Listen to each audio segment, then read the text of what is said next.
ফিতনা যখন শুরু হবে তখন কিসের দিকে ইঙ্গিত দিয়েছেন এটা রাসূলুল্লাহ সাল্লাল্লাহু আলাইহি ওয়াসাল্লামের প্রায় আপনি বক্তব্যের মধ্যে পেয়ে যাবেন। সর্বপ্রথম ইমাম বুখারী রাহিমাহুল্লাহ ফিতনার অধ্যায় শুরুই করেছেন এই হাদিস দিয়ে যে মুসলিমদের জীবনের সবচেয়ে বড় ফিতনা হবে সে তার দিন থেকে মুখ ফিরিয়ে নেবে, দিন পালন করবে না অথবা দিন থেকে মুখ ফিরিয়ে নেবে। ইবনে আবি মুলাইকা এই হাদিস যখন শুনেছেন তিনি সাথে সাথে আল্লাহর কাছে বলছেন, আল্লাহুম্মা ইন্না নাউযু বিকা আন নারজি আলা আকাবিনা আও নুফতিনা আন দীনিনা। আল্লাহ তোমার কাছে আশ্রয় চাচ্ছি দিন থেকে মুখ ফিরানো থেকে এবং দিনের ক্ষেত্রে ফিতনায় পড়া থেকে। মানে আমি জানি আমার উপরে এই ইবাদতগুলো ফরজ কিন্তু আমি করি না, এটার চাইতে বড় ফিতনা আর কি আছে? আজকে যারা বলতেছেন যে না এখন ইবাদতের কথা, নামাজের কথা, পর্দার কথা বলবে না, যে মহিলা বেহায়া মহিলাগুলা রাস্তার মধ্যে বলতেছে তারা এই জিহাদ করবে, ফিলিস্তিন যাবে, এই সেই, কাপড় নাই তাদের গায়ে। আচ্ছা বলেন তো দেখি, যারা জিহাদ করতে চান এটা কিসের জন্য? নাজাতের জন্য না? বলেন না কেন, নাজাতের জন্য কি না? আল্লাহ সুবহানাহু ওয়া তাআলার উদ্দেশ্য কি যে একদল আরেক দলকে খালি কোপাবে পিটাবে? এটা কি আল্লাহর উদ্দেশ্য ছিল? এই জন্য কি রাসূল পৃথিবীতে এসেছেন?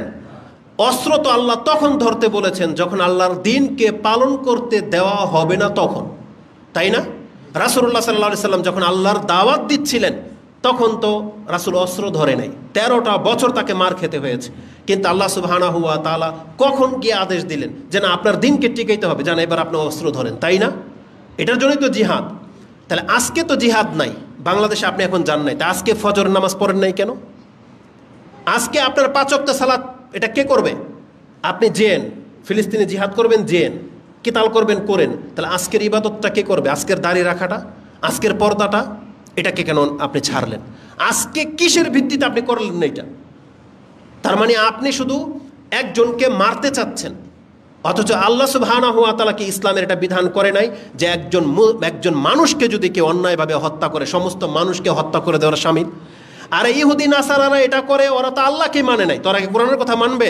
কিন্তু আপনি তো কোরআনকে মানছেন, তাহলে আপনি আল্লাহর বিধানকে মানেন না কেন? আজকে কিছু থেকে কিছু হলেই আপনি নেট খুললেই দেখা যায় 10 টাকার জন্য কেউ কাউকে মেরে দিচ্ছে। পারিবারিক ঝগড়া, শ্বশুর বউকে জুতা দিয়ে পার দেয়, ওই যে ব্রাহ্মণবাড়িয়া লেগেই আছে, একে অপরকে বল্লম বর্ষা দিয়ে মানে ছোড়াছুরি চলতেছে, প্রায় দিনের ঘটনা। রাজনীতিকে কেন্দ্র করে, টেন্ডারবাজিকে কেন্দ্র করে প্রতিদিনের ঘটনা। এখন পর্যন্ত চাঁদা কালেকশন করা হয়, ভিডিও করা হলে মারপিট প্রতিনিয়ত চলতেছে। ছোট মাথায় একটা কথা বলে দিই, আপনি জেনে নেন, বাংলার জমিনের পুলিশ ধরেন বড় হাইওয়ান, বোঝেন তো, বড় জানোয়ার ধরে নেন পুলিশ, বড় বড় আপনার নজরে সবচেয়ে বড় জালেম পুলিশ। কিন্তু তারপর আপনার উচিত হলো পুলিশকে তার আপন মর্যাদা ফিরিয়ে দেওয়া। জানেন, ডিফেন্সের লোকদেরকে আপনার উচিত, রাষ্ট্রের উচিত পুলিশকে তার আপন পাওয়ার, আপন মর্যাদা ফিরিয়ে দেওয়া। কারণ সে জুলুমের উপরে থেকেও সে দেশের রাষ্ট্রকে কন্ট্রোল করতে সক্ষম, কিন্তু যখন তার পাওয়ার, তার মর্যাদা আপনি ছিনিয়ে নিয়েছেন, এই জন্য পুলিশের সামনে অন্যায় হলে পুলিশ বলতেছে যে আমার কিচ্ছু করে না, ও তো আমার মানে না। পুলিশ ট্রাফিক একটা অপরাধীকে ধরে, ও বলতেছে একবার খবর লইলাম, এইভাবে বলতেছে ভিডিও। পুলিশ অসহায় হয়ে দাঁড়িয়ে আছে। কেন এটা এমন হয়েছে? যেই দেশের ডিফেন্সকে এতটা লাঞ্ছিত করে দেওয়া হবে, সেই জাতি আপনাকে কে বাঁচাবে? ধরে নেন আপনাকে এই যে চাঁদাবাজিরা, সন্ত্রাসীরা, ডাকাইতে ধরলো, এর পুলিশ ছাড়া কে বাঁচাবে? কিন্তু আপনি তো পুলিশকে একবারে হেয় করে দিয়েছেন, তার কোনো মর্যাদা দেন নাই, তাকে কোনো কিছু আপনি পাওয়ার দেন নাই। পুলিশ আসলেও যদি ডাকাত, এই সন্ত্রাসী, চাঁদাবাজরা যদি বলে আপনারা কারা, এতদিন কোথায় ছিলেন, আপনারা তো স্বৈরাচারের দলের ছিলেন, এই কথা বলে যে তাদেরকে লাঞ্ছিত করেন, তাদের কষ্ট হবে না? তারা কি আপনার ডিফেন্সে এগিয়ে আসবে? তারা দেখবে যে আমরা যদি এখন প্রচেষ্টার সাথেও কাজ করি তাও আমাদেরকে সরকারের দালালি সেজে থাকতে হবে, তাহলে আমরা খামাখা দরকারই কি এদের ঝামেলায় যাওয়ার? না, এখনো সময় আছে। বাংলাদেশের মুসলিমদের উচিত, রাষ্ট্রের নায়কের উচিত পুলিশকে তাদের আপন মর্যাদা ফিরিয়ে দেওয়া এবং ভালো মানুষদেরকে পুলিশের নিয়োগ দেওয়া এবং তাদেরকে পাওয়ারফুল করে দেওয়া, যে পুলিশের একজন লোক উপস্থিত হয়ে গেছে, এখানে প্রত্যেকটা লোক থেমে যেতে বাধ্য। তাইলে দেখবেন দেশে শান্তি ফিরে আসবে। চোর বাটপার এত বড় সাহস পাবে না। তবে জেনে নেন, পুলিশ যত বড় জানোয়ার হয়ে যাক না কেন, ওই চাঁদাবাজের চাইতে অত বড় জানোয়ার না। জেনে নেন, ডাকাতের চাইতে অত বেশি ক্ষতিকর তারা না। অবশ্যই তাদের মর্যাদা তাদেরকে ফিরিয়ে দিতে হবে। এটা দেখলে আমাদের কষ্ট হয়, কারণ পুলিশ তাদেরকে একটা ড্রেসের মধ্যে, সে একটা ড্রেসের মধ্যে আছে। একটা ভুল মানুষ হতেই পারে, তারাও জুলুম করেছে, অন্যায় করে, এখনও তারা চাঁদাবাজি করে, কিন্তু তারা বললে তার একটা মান নাই। সে মানটা তাকে ফিরিয়ে দেন, দেশের শৃঙ্খলা আস্তে আস্তে ঠিক হয়ে যাবে ইনশাআল্লাহ। বলেন ইনশাআল্লাহ। আল্লাহ তৌফিক দান করুন। আর আমরা কোনোদিন কোনো পুলিশের সাথে, কোনো ডিফেন্সের কারোর সাথে আমরা বেয়াদবি করি নাই, করবো না, সেটা যে কোনো দলের লোক হোক না কেন। কারণ আমাদেরকে আল্লাহ সুবহানাহু ওয়া তাআলার ভয় করে চলতে হবে। আমাদের সালাফি আলেমের দিক নির্দেশনা এটাই যে আমরা রাষ্ট্রপক্ষে সে যত বড় বাটপার হয়ে যাক না কেন, তাদের সামনে প্রকাশ্যে আমরা বদনাম করার জন্য পৃথিবীতে আসি নাই। তাদের জবাব এটাই, যেমন তাদের পতন ঘটেছে, যারাই আসবে আবার জুলুম করবে আমাদের উপর, আল্লাহ আবার কাউকে না কাউকে দিয়ে, জালেমকে দিয়েও তাদেরকে আল্লাহ পতন ঘটাবে, এটা আল্লাহর ওয়াদা। আমি আশ্চর্য হয়ে যাই মুসা আলাইহিস সালামের ঘটনাটা। এই যে আমাদের সাথে আজকে দলিল প্রমাণ কিছু আপনাকে উল্লেখ করলাম না, আমি যখন পেরেশানিতে পড়ে যাই আমাদের সাথে ষড়যন্ত্র করে জমি কেনার ক্ষেত্রে, তখন মুসা আলাইহিস সালামের কথাটা আমার চিন্তা আসে, আমি আর আপনি আল্লাহকে চিনতে পারিনি, আসলে আল্লাহকে চিনতে পারিনি, কোনোদিন পারবো না আল্লাহ সুবহানাহু ওয়া তাআলার হিকমা বুঝতে। আপনি আল্লাহর ক্ষমতা, টেকনিক, আল্লাহর কৌশল দেখেন।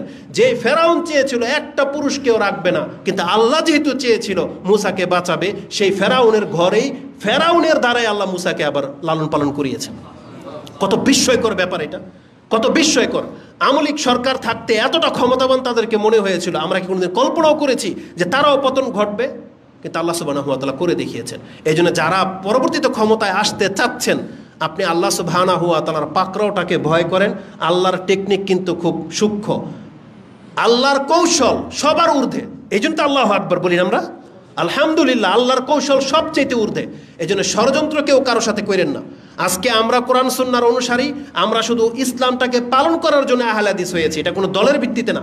আমরা আহলে হাদিসের দলের ব্যানার নিয়ে দাঁড়াইতে রাজি না। যদি আমাদেরকে কোরআন হাদিস মানতে দেন, যদি বলেন তোমরা মুসলিম নাম দিবে, আমরা মুসলিম হয়ে বাঁচতে চাই। কোনো খোরাফত বা কোনো নতুন কোনো দল তৈরি করতে চাই না, কিন্তু আমাদেরকে কোরআন হাদিস মোতাবিক চলতে দিতে হবে। আমরা নাম যা খুশি তা হোক, কিন্তু তোমরা আমাদেরকে ওহাবি বলে গালি কেন দাও? এই জন্য আল্লাহর কৌশলকে তো আপনারা ভয় করা উচিত। ষড়যন্ত্র কেউ কারোর সাথে করেন না। আল্লাহ কিন্তু খুব কিভাবে আপনাকে আমাকে ধরবে আর কিভাবে আল্লাহ কাউকে বাঁচায়, সেটা আল্লাহ কিন্তু নজির ইব্রাহিম আলাইহিস সালামের মাধ্যমে, মুসা আলাইহিস সালামের মাধ্যমে কিন্তু রেখে দিয়েছেন। বাংলাদেশকে যদি আল্লাহ বাঁচাইতে চায়, ইন্ডিয়া কিচ্ছু করার ক্ষমতা রাখে না। কিন্তু বাংলাদেশের মানুষকে কি আল্লাহওয়ালা হইতে হবে কিনা? না, তাহলে সেটা হন। আমাদের উচিত খালি আল্লাহওয়ালা হয়ে যাওয়া। আর আল্লাহ কিভাবে আমাদেরকে বাঁচাবে, এটা কাজটা আপনি আল্লাহর কাছে ছেড়ে দেন। কারণ আল্লাহ বলছে তোমরা আমার অভিমুখী হও, এই পৃথিবীটাকে তোমাদের পায়ের তলা আমি আল্লাহ রেখে দেবে, এটা আল্লাহ ওয়াদা করেছেন। এই জন্য আমাদেরকে আগে মুসলিম হতে হবে। এই জন্য অবশ্যই আমাদেরকে আমাদের দিনের দিকে ফিরে আসতে হবে।